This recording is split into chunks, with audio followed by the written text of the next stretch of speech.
कार्यक्रम के सह प्रायोजक हैं। अपनाइए JK 7315 तरक्की का नया नंबर। अन्नदाता, अन्नदाता,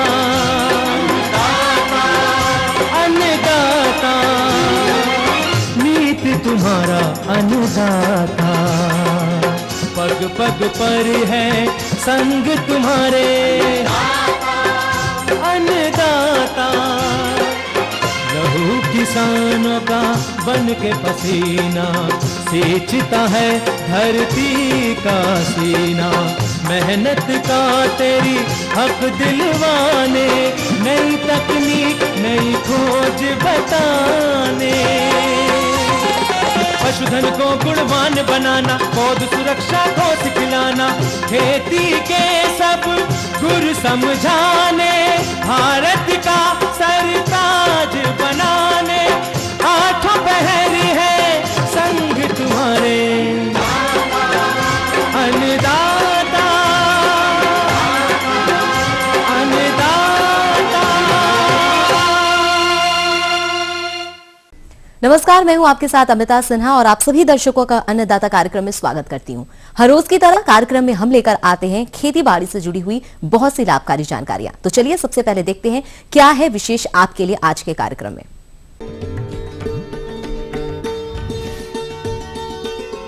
दुधारू पशुओं के ब्यात के बाद जेर न गिरने की समस्या का निदान।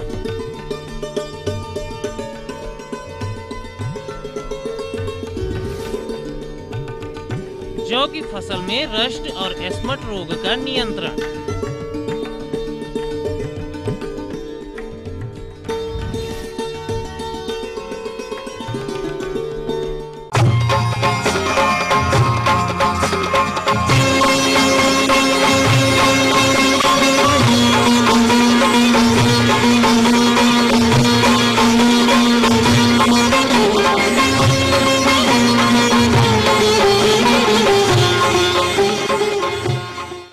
दुधारू पशुओं का पालन प्रदेश के बहुत से किसान भाई करते हैं, लेकिन पशुओं में आने वाली विभिन्न समस्याओं से अनजान रहते हैं। ऐसी ही एक समस्या से परेशान है जिला समस्तीपुर के किसान वैजनाथ राम। तो आइए सुनते हैं उनकी समस्या।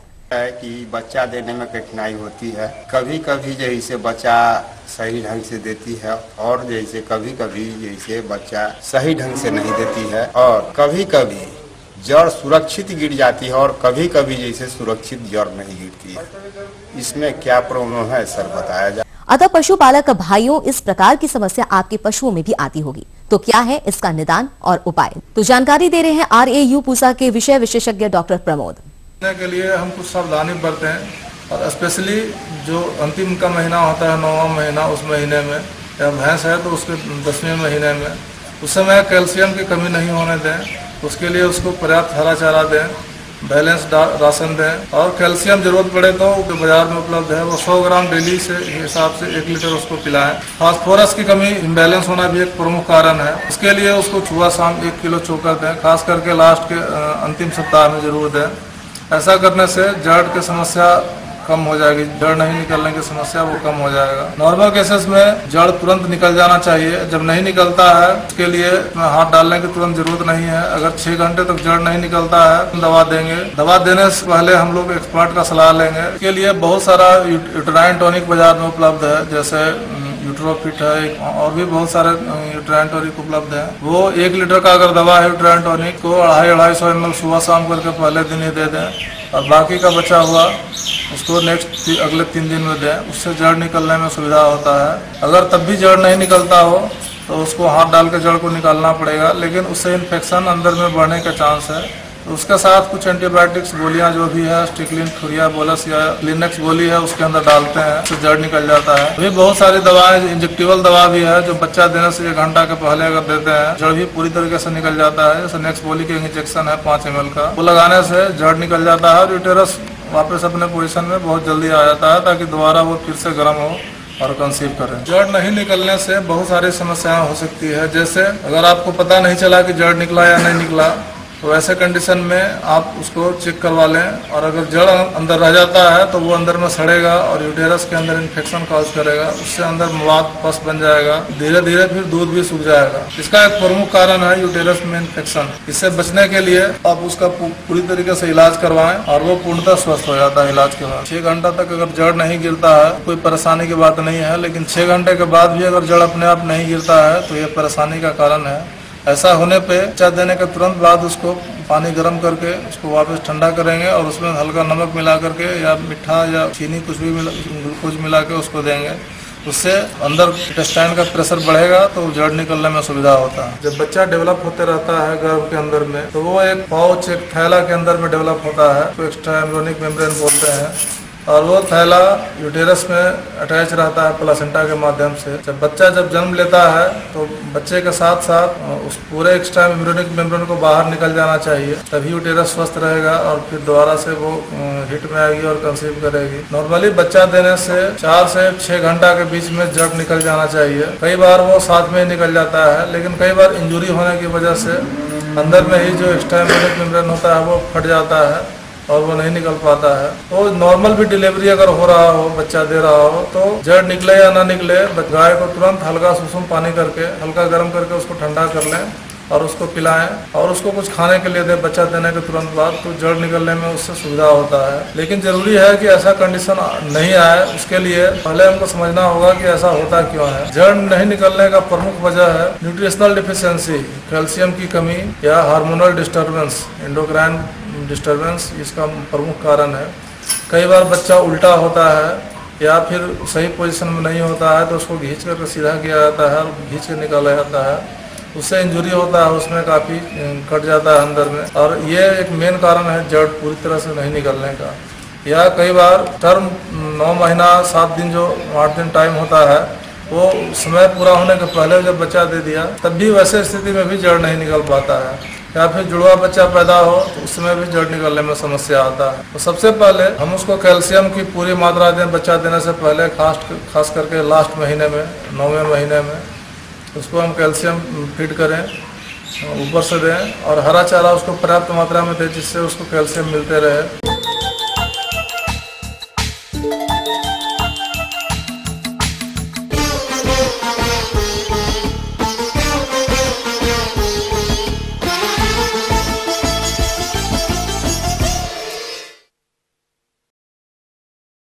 प्रदेश में जौ की फसल में पीली रोली रोग का प्रकोप देखने में आ रहा है। रोग के प्रकोप के चलते फसल का उत्पादन 30 से 60% तक प्रभावित होता है, लेकिन अधिकतर किसानों को इस रोग से फसल के बचाव की कोई जानकारी नहीं होती है, जिसके कारण इसका नियंत्रण नहीं कर पाते हैं। अतः इस रोग का नियंत्रण कैसे करें, इस पर जानकारी दे रहे हैं एक विषय विशेषज्ञ डॉक्टर प्रदीप सिंह शेखावत। जौ की फसल में भी गेहूं की भांति 2 प्रमुख रोग का प्रकोप होता है। कंडवा रोग का प्रकोप होता है और रोली रोग का प्रकोप होता है। तो कंडवा रोग में 2 तरह के कंडवा रोग होते हैं जौ के अंदर, जिसको अपन अनावर्त और आवर्त कंडवा रोग कहते हैं। और इन रोगों का जो उपचार है वो बीज उपचार के माध्यम से ही हो सकता है, क्योंकि ये बीज जनित रोग है। इनके नियंत्रण करने के लिए आप लोगों ने बीज उपचार जरूर किया होगा, और इसके बीज उपचार करने के लिए हमेशा अपन जो टेबुकोनाजोल नामक दवा आती है, कवकनाशक दवा, उससे अपन बीज उपचार करते हैं। इसके लिए 1 ग्राम दवा 1 किलो बीज के हिसाब से अपन काम लेते हैं। और यदि ये दवा उपलब्ध नहीं हो तो इसकी जगह अपन विटावेक्स पावर काम लेते हैं, जिसके अंदर कार्बोक्सिन और ये थायराम का ये मिश्रण होता है। और इस दवा का अपन 2 ग्राम प्रति किलोग्राम बीज के हिसाब से बीज उपचार करते हैं। लेकिन जिन किसान भाइयों ने बीज उपचार नहीं किया है उनके खेतों में कंडवा रोग का प्रकोप होने की संभावना रहेगी। और यदि इस रोग का प्रकोप हो तो खड़ी फसल में ऐसी कोई दवा नहीं है जिससे इन कंडवा रोग का नियंत्रण किया जा सके। लेकिन ये जरूर है कि रोग का आगे प्रसार नहीं हो, अगली बार फसल में इस रोग का प्रकोप कम से कम हो। इसके लिए जो रोगग्रस्त बालियाँ हैं उनको सावधानीपूर्वक किसी थैली में रख के उसको तोड़ के और फिर इनको जलाना चाहिए, क्योंकि आप देखेंगे कि जो रोगग्रस्त बालियाँ हैं उसमें जो कवक है उसका काला काला पाउडर पड़ जाता है। तो जहाँ तक आवर्त कंडवा रोग है उसके अंदर तो एक पतली सिल्वरी एक झिल्ली होती है, उससे एक पाउडर ढका रहता है। लेकिन जो अनावर्त कंडवा रोग है उसमें ये झिल्ली पतली होती है जो कुछ समय बाद में टूट जाती है और ये काला काला पाउडर स्वतः हवा के साथ में उड़ता रहता है और जो स्वस्थ बालियाँ उनको संक्रमित करता रहता है। तो इन दोनों कंडवा रोग में अपन को बालियों को सावधानीपूर्वक उखाड़ के और तोड़ के और इनको जलाना चाहिए ताकि रोग का प्रसार नहीं हो। अब अपन बात करते हैं दूसरे रोग की, जो सबसे खतरनाक बीमारी है, जिसको बोलते हैं रोली रोग। तो जहाँ तक जौ की फसल की बात करें, 3 तरह की रोलियाँ लगती है, उसमें खास तौर से पीली रोली का ही प्रकोप अधिक होता है। तो इस रोग का प्रकोप अभी जो मौसम चल रहा है जिसमें काफ़ी ठंड है और ओस पड़ती है सुबह सुबह, इस समय इस रोग का प्रकोप होने की संभावना रहती है। और जहाँ तक समय की बात है तो ये रोग अपने प्रदेश में लगभग 20 जनवरी से लेकर और 15 फरवरी के बीच में इस रोग की शुरुआत होती है। तो इस रोग के जो रोग कारक है वो हवा के माध्यम से उड़ के आते हैं हिमालय रीजन से, जो ठंडे प्रदेश है वहाँ से, और फिर हमारे प्रदेश में फसल को संक्रमित करते हैं। तो इसके लिए किसान भाइयों अपने खेत को नियमित रूप से निरीक्षण करते रहें और जहाँ पे भी रोग के लक्षण दिखाई दे, रोग के प्रकोप से जो पत्तियाँ होती है उसके ऊपर लंबी लंबी धारियाँ बन जाती है और पीले रंग के फफोले बनते हैं। उसमें से कुछ समय पश्चात जो पीला रंग का पाउडर है वो बाहर निकलता रहता है और उड़ के ये जो स्वस्थ पौधे हैं उनको संक्रमित करते हैं और हवा के माध्यम से इनका प्रसार होता है। तो शुरुआत में ये रोग एक छोटे से केंद्र पे बनता है और धीरे धीरे इसका रोग का प्रसार होता है। तो इस रोग की जहाँ तक निदान की बात है, हमारे पास में अधिकांश जो किस्में हैं जो कि वो रोग निरोधक किस्में हैं, तो किसान भाइयों को रोग निरोधक किस्मों का ही चयन करना चाहिए। लेकिन जो कुछ किस्में जो पुरानी हो गई है लेकिन उत्पादन के हिसाब से अभी भी वो अच्छी उत्पादन देती है, तो किसान भाई उन किस्मों को छोड़ नहीं रहे हैं। जैसे कि RD 2035 है, ये किस्म उत्पादन बहुत अच्छी देती है लेकिन इसमें रोली रोग का प्रकोप होता है। RD 2508 है, 2503 है, इनमें रोली रोग का प्रकोप होने लग गया है। तो जिन किसानों ने ये किस्में ली है उनके खेत में रोली रोग का प्रकोप होने की पूरी संभावना है।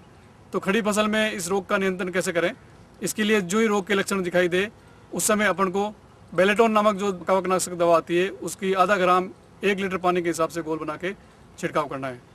और यदि ये दवा आपको बाजार में नहीं मिले तो दूसरी दवा का नाम है फोलिक्योर, जिसमें टेबुकोनाजोल आता है। ये 1 मिलीलीटर दवाई 1 लीटर पानी के हिसाब से घोल बना के छिड़काव करना है। छिड़काव करते हुए हमेशा ये ध्यान रखना है कि इसमें एक टंकी के अंदर 1-2 ml कोई न कोई जैसे सर्फ है या साबुन है या शैम्पू है, 1-2 बूंद का घोल बना के उसमें मिलाना चाहिए ताकि ये छिड़काव पत्तियों पे सही तरीके से ठहर सके। इस प्रकार से अपन रोड़ी रोग का नियंत्रण करेंगे तो इससे होने वाले नुकसान से आवश्यक रूप से बच जाएंगे। ये थी कुछ उपयोगी जानकारियां। अब लेते हैं एक छोटा सा ब्रेक, जल्द लौटते हैं वापस इस कार्यक्रम में। बेर उद्यान में कीट व रोग नियंत्रण।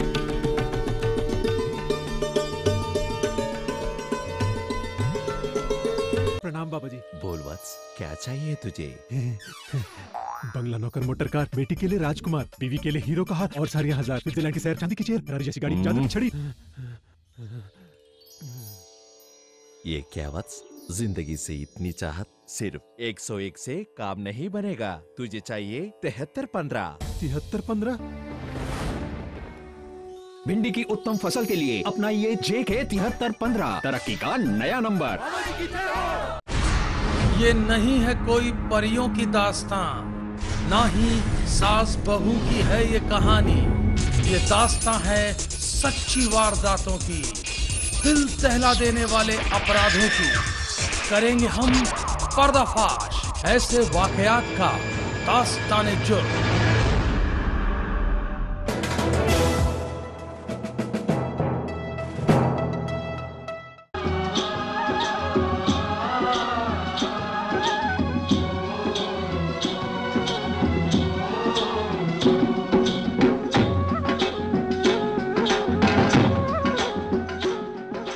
ब्रेक के बाद एक बार फिर से आप सभी दर्शकों का अन्नदाता कार्यक्रम में स्वागत है। बढ़ते हैं अगली प्रस्तुति की ओर।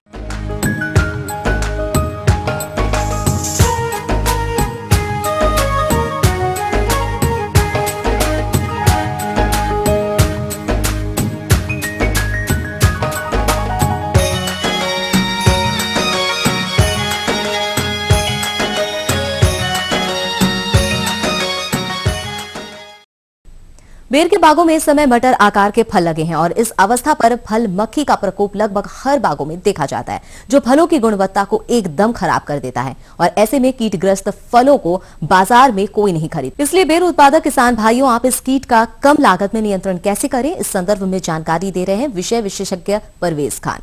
इस वक्त हमारे यहाँ जिनके यहाँ भी ये पौधे लगे हुए हैं उसमें फल का आकार मटर के दाने से थोड़ा सा बड़ा हो गया है। इस अवस्था में बेर की बेर की इस अवस्था में हमें क्या करना है कि इस बात का ध्यान रखना है कि उसमें जो रोग और व्याधियाँ आती हैं उनको किस तरह से सजगता से हम उसको बचाव करें। इसमें सबसे पहली जो प्रॉब्लम आती है बेर में वो खैरा रोग की आती है, क्योंकि इस वक्त हमारे किसान भाई भी देख रहे होंगे, जैसा कि हम लोग यहाँ पर महसूस कर रहे हैं कि जो टेम्परेचर है वो काफ़ी नीचे चला गया है, तापक्रम आपका 10-12 सेंटीग्रेड के आसपास मूव कर रहा है। और वहीं दूसरी तरफ हमारे यहाँ ह्यूमिडिटी जो है वो बहुत ज़्यादा बढ़ी हुई है। इस ऐसी अवस्था में बहुत ज़्यादा उम्मीद होती है, बहुत ज़्यादा संभावनाएं होती हैं कि खैरा रोग लग जाए। खैरा रोग अगर हमारे खेत में लगा है तो किसान भाइयों के लिए सबसे उपयोगी दवा जो है वो कैराथीन 1 ml प्रति लीटर के हिसाब से अगर आप छिड़काव करें आवश्यकता अनुसार तो इस रोग से बचाव किया जा सकता है। दूसरी एक महत्वपूर्ण समस्या अभी जनवरी और फरवरी में आएगी, वो आएगी फल मक्खी का अटैक। फल मक्खी का जो आक्रमण होता है वो जब आपका फल थोड़ा सा गदरा हो जाता है या पकने की स्थिति में आने लगता है, ये आपका जो कंडीशन आएगी वो 15 जनवरी से लेकर 30 जनवरी के बीच में आएगी। कि फल मक्खी के नुकसान से सबसे बड़ा नुकसान होता है वो हमें ईल्ड में बहुत ज़्यादा नुकसान होने लगता है। अगर हमने इसको नियंत्रण में नहीं लिया तो 35 से 40% और कभी कभी 60 से 70% तक नुकसान पहुंच जाता है। इसलिए इसके नियंत्रण के लिए किसान सजग रहे। इस अवस्था में फलों को क्या करना है, आप लगातार मैलाथियान 1.5 ml प्रति लीटर के हिसाब से 15 दिन के अंतर पर इसका छिड़काव करते रहें। जो किसान भाई सीधे पेड़ों में ये दवाएं नहीं छिड़कना चाहते वो मेथाइल यूजेनाल का भी इस्तेमाल कर सकते हैं। मिथाइल यूजेनाल एक ऐसा केमिकल है जिसमें सड़े हुए फलों की गंध आती है। आप एक गुड़ ले लीजिए और गुड़ को 1 लीटर पानी में लगभग आप ये मान के चलिए 200 से 250 ग्राम गुड़ मिला लीजिए। उसे पानी में गर्म करिए। गर्म करने के बाद जब उसका सीरा बन जाए तो उसे ठंडा करने के बाद उसमें लगभग ये 10 से 15 ml आप मैलाथियन का इस्तेमाल करें और 4 से 10 बूंद मेथाइल यूजेनाल का इस्तेमाल करें। मेथाइल यूजेनाल का इस्तेमाल करने से उसमें सड़े फलों की गंध आने लगती है और जहाँ भी आपके पेड़ के पौधे लगे हैं 4 से 10 से 15 स्पॉट्स पे आवश्यकता अनुसार इसको रख दें, जिससे फल मक्खी जब खेत में अटैक करेगी आपके पौधों पे तो वो सीधे जाके पहले इन प्यालों में आके रस को चखेगी और वहीं पर उसकी डेथ हो जाएगी। इसका सबसे बड़ा बेनिफिट क्या मिलेगा, हमारे पेड़ों में सीधे हम हानिकारक रसायनों के इस्तेमाल से बच जाएंगे और इस कीड़े पे नियंत्रण भी मिल जाएगा। क्योंकि मैं अपने किसान भाइयों को अधिक उत्पादन के साथ साथ इस बात की तरफ भी आगाह करना चाहूँगा कि केवल उत्पादन ले लेना सब कुछ नहीं होता है, बल्कि उसे हम कैसे पैसे में कन्वर्ट कर लें। उसके लिए सबसे ज़रूरी चीज़ होता है कि जो आप फल खेत से तोड़ के ला रहे हो उसकी ग्रेडिंग कर ली जाए प्रॉपर। उससे जो कटे फटे फल हैं जिनमें रोग लगा हुआ है या जो फल मक्खी से ग्रसित फल हैं उन्हें अलग कर लिया जाए। जब इन फलों को हम अलग कर देते हैं और शुद्ध और स्वस्थ फल लेके जाते हैं बाजार में तो इन फलों के रेट हमें दूसरे फलों की तुलना में ज़्यादा अच्छे मिलते हैं। तो आपका प्रोडक्ट सबसे पहले बिकेगा। आप शुद्ध पानी, साफ पानी से पहले फलों को धो लें, हल्का सा उन्हें दलिया में रख के सुखा लें और सुखाने के बाद मार्केटिंग करें। ऐसा करने से आपकी जहाँ एक तरफ उसके रेट अच्छे मिलेंगे वहीं हमारे किसान भी अधिक फायदे में आएगा।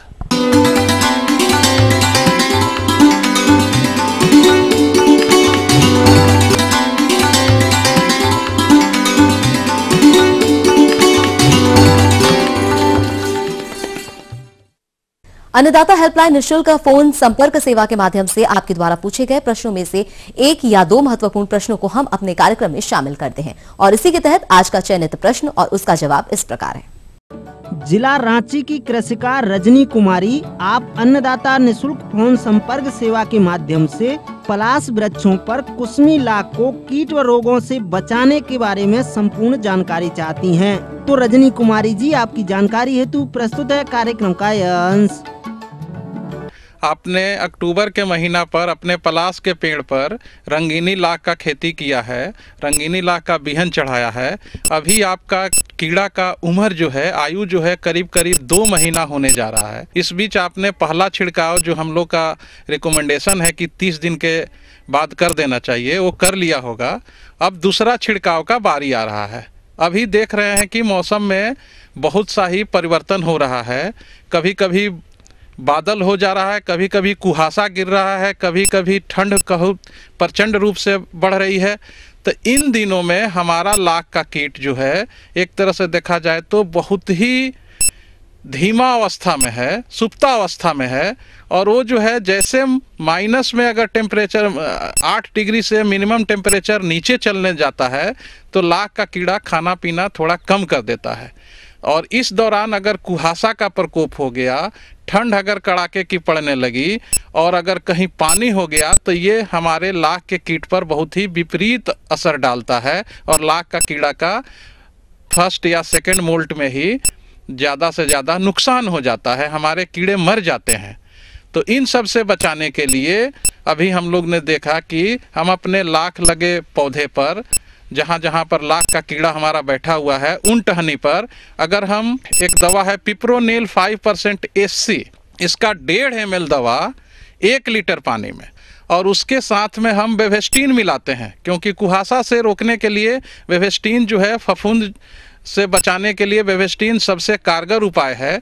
तो बेवेस्टीन जो है 1 ग्राम प्रति लीटर की दर से, तो 15 लीटर हमने पानी लिया है तो उसमें 15 ग्राम बेवेस्टीन, 22.5 ml रीजेंट, ये दवा दोनों का बढ़िया से घोल मिला लेते हैं और बढ़िया से चला करके हमको जहाँ जहाँ लाख हमारा टहनी पर बैठा है पलाश के उसी पर छिड़कना है।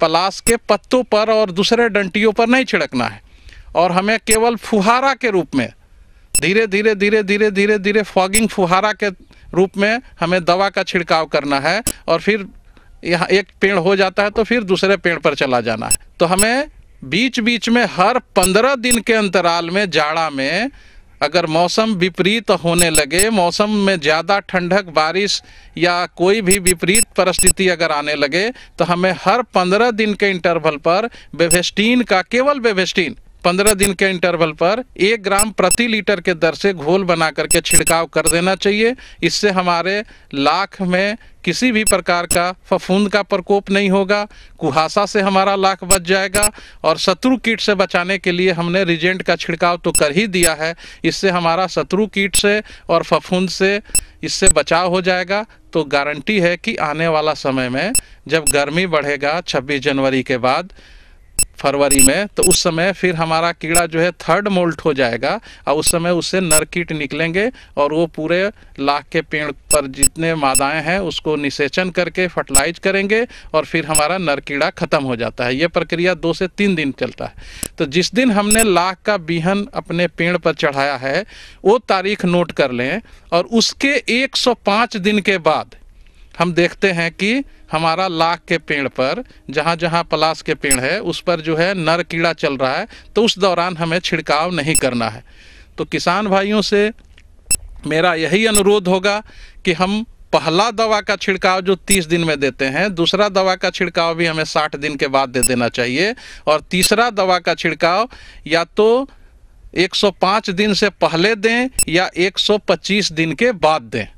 ये दवा अगर 3 बार अगर हम अपने पलाश के पेड़ में दे देते हैं तो इससे सभी प्रकार के जो लाख के शत्रु कीट हैं, लाख के जो फफूंद से जो हमारा लाख नष्ट होता है, इससे बचाव होगा और आने वाला फसल जो है अच्छा और हेल्दी अवस्था में प्राप्त होगा। धीरे धीरे फसल हमारा मोटा होते जाएगा, मोटा पपड़ी होते जाएगा, तो दुश्मन कीड़ा का प्रकोप कम होगा और गर्मी के दिन आते आते हमारा लाख के पेड़ पर अच्छे कीड़े स्वस्थ अवस्था में बैठे हुए मिलेंगे और हमें आने वाला समय में अच्छा फसल प्राप्त होगा। ग्राम राजपुर, जिला सीवान के कृषक दिनेश राय ने आप अन्नदाता निशुल्क फोन संपर्क सेवा के माध्यम से पॉली बैग में कद्दू वर्गीय सब्जियों की नर्सरी तैयारी पर जानकारी चाहते हैं। तो दिनेश राय जी, आपकी जानकारी हेतु प्रस्तुत है कार्यक्रम का यह अंश।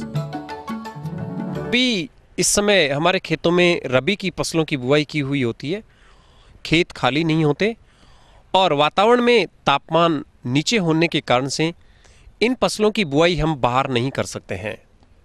करेला, तुरई, इनकी जो है पॉली हाउस में एग्रोसेड नेट में रोप तैयार करते हैं, उनकी पोत तैयार करते हैं और उनकी पोत जब लगभग 2 महीने की हो जाती है उस समय सामान्यतः सरसों की कटाई हो चुकी होती है और उन खेतों में खेत तैयार करके हम उनको सीधा स्थानांतरित कर देते हैं, जिसके 15 से 20 दिन बाद उनमें पुष्पन की क्रिया होकर के हमें फलन प्राप्त होने लगता है।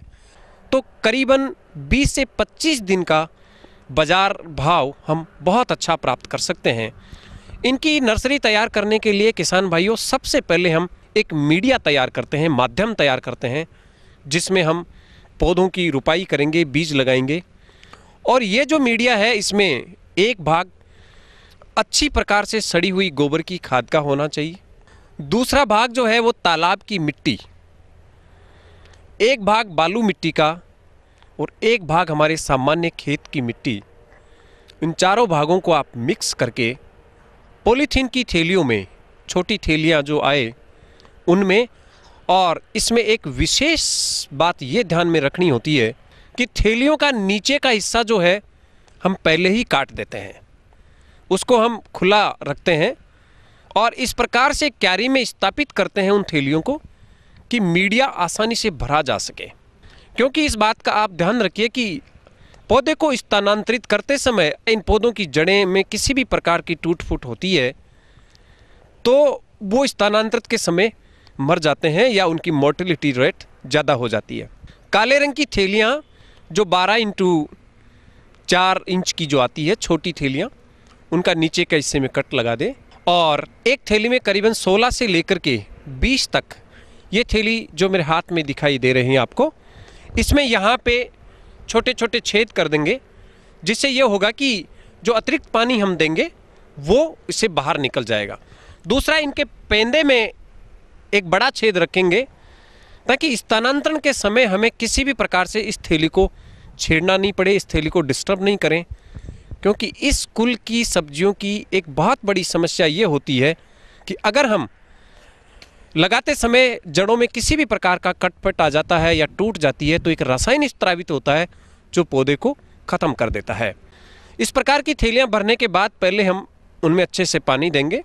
थैलियों को ऊपर से लगभग 2 सेंटीमीटर खाली रखेंगे, जिसमें 1 सेंटीमीटर ऊंचाई तक हम कोकोपिट भर देंगे वर्मी कंपोस्ट के साथ में मिश्रित करके। उस 1 सेंटीमीटर के नीचे हम प्रत्येक थैली में बीज लगाएंगे जो लगभग 20 से 25 दिन में अंकुरित होता है। अंकुरण के बाद में उसमें कीटनाशी दवाई का छिड़काव करेंगे और समय समय पर उसको पानी देते रहेंगे। जब पौधे की लंबाई लगभग 15 से 20 सेंटीमीटर हो जाए, बाहर के वातावरण का तापमान लगभग 24 से 28 डिग्री सेल्सियस टेम्परेचर हो जाए, या फिर सरसों की फसल की कटाई होकर के सरसों का खेत जब खाली हो जाए तो उसमें 8 फीट की दूरी पे 2 फीट चौड़ी दूरी में नर्सरी में तैयार किए गए पौधों को स्थानांतरित कर दें।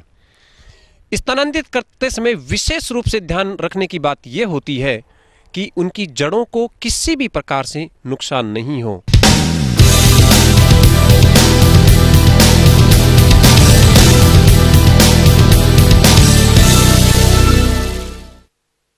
राज्य की विभिन्न मंडियों में कृषि उत्पादों के चढ़ते उतरते बाजार भाव की संक्षिप्त जानकारी इस प्रकार है।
हम ये उम्मीद करते हैं कि आज का कार्यक्रम आप सभी दर्शकों के लिए उपयोगी रहा होगा। किसान भाइयों, अन्नदाता आपकी सेवा के लिए संकल्परत है। कृषि संबंधित समस्याओं एवं सुझावों के लिए आप हमें इस पते पर संपर्क कर सकते हैं। प्रोड्यूसर अन्नदाता ETV Bihar Jharkhand, Ramoji film city, Hyderabad 501512 और साथ ही आप हमें ईमेल भी कर सकते हैं। हमारा ईमेल है annadatabihar@etv.co.in। इसके अतिरिक्त आप हमें निःशुल्क हेल्पलाइन नंबर 180042540885 पर दोपहर 2 से 3 बजे के बीच संपर्क कर सकते हैं। फिलहाल अन्नदाता की पूरी टीम को इजाजत दीजिए और कल फिर इसी समय आपसे मुलाकात होगी कृषि संबंधित कुछ और रोचक जानकारियों के साथ। नमस्कार।